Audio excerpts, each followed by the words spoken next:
მოგესალმებით, მეგობრებო, დღეს გიზიარებთ ძალიან მარტივად მოსამზადებელი დესერტს.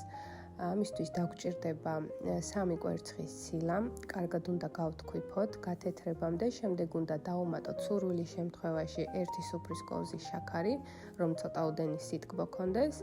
დავუმატოთ ასევე დარიჩინი, ლიმონმჟავა, ეს იმისთვის, რომ კვერცხის გემო არ ქონდეს დესერტს და ასევე დავუმატოთ ქოქოსის ფანტელი.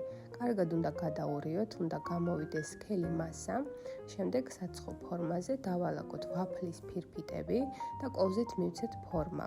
ვაცხობთ ღუმელში 170 გრადუსზე და სურვილის შემთხვევაში შეგიძლიათ შემდეგ ამოავლოთ შოკოლადში.